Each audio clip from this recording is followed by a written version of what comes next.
दोस्तों जो भी यात्री दिवाली या फिर छठ पूजा के दौरान ट्रेनों में यात्रा करने का प्लान बना रहे हैं, उन यात्रियों के लिए रेलवे की तरफ से एक काफी बड़ी गुड न्यूज निकल के सामने आ गई है। बेसिकली हाल ही में रेलवे के द्वारा एक नई सुविधा को शुरू किया गया है, जिसके अकॉर्डिंग ऐसा बताया जा रहा है कि अब यात्रियों को टिकट लेने के लिए लंबी लंबी लाइनों में लगना नहीं पड़ेगा। क्योंकि अब ऐसा बताया जा रहा है कि जो रेलवे के कर्मचारी है वो खुद यात्रियों के पास आकर उनको टिकट बनाकर देंगे। तो चलिए दोस्तों फिर जानते हैं कि रेलवे की तरफ से ये जो नई सुविधा शुरू की गई है, इसके अकॉर्डिंग अब यात्रियों को किन ट्रेनों के टिकट बनाकर दिए जाएंगे। तो जैसा कि दोस्तों हम जानते हैं कि दिवाली या फिर छठ पूजा जैसे फेस्टिवल के दौरान जो लंबी दूरी वाली ट्रेनों के टिकट के जो रेलवे स्टेशन पर काउंटर होते हैं, उन काउंटर के सामने हमें काफी लंबी लंबी लाइनें देखने को मिलती है, क्योंकि रिजर्वेशन ना होने के कारण यात्रियों के द्वारा जनरल से यात्रा की जाती है। इसी कारण दोस्तों अब रेलवे के द्वारा ये नई पहल की गई है, जिसमें ऐसा बताया गया कि जिस प्रकार से बस के कंडक्टर के द्वारा घूम घूम कर यात्रियों को टिकट दी जाती है, कुछ इसी प्रकार के तरीके का इस्तेमाल अब रेलवे के द्वारा किया जा रहा है। इसी कारण ऐसा बताया जा रहा है कि बसों की कंडक्टर की तरह ही स्टेशन पर जो बुकिंग ऑफिस के अधिकारी होते हैं, वो अब सीधे यात्रियों के पास जाकर उनको टिकट बनाकर देंगे। और रेलवे के इन कर्मचारियों के पास एक हैंडी मशीन होगी, जिसमें कैश और ऑनलाइन दोनों प्रकार से पेमेंट की व्यवस्था आपको देखने को मिल जाएगी।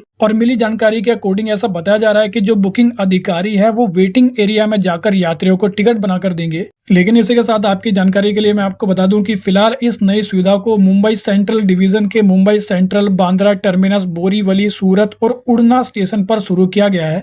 और मिली जानकारी के अकॉर्डिंग ऐसा बताया जा रहा है कि दिवाली और छठ के दौरान वेस्टर्न रेलवे के मुंबई सेंट्रल डिवीजन में सबसे ज्यादा बिना रिजर्वेशन वाली जो ट्रेनें हैं वो बांद्रा टर्मिनस से चलाई जाती है। इसी कारण बांद्रा टर्मिनस पर नो बुकिंग स्टाफ को तैनात किया गया है, जो कि यात्रियों को टिकट बनाकर देंगे। तो वेल दोस्तों, इस वीडियो में इतना ही। I hope you like the video. तो फिर मिलेंगे अगली वीडियो में, जब तक के लिए जय हिंद।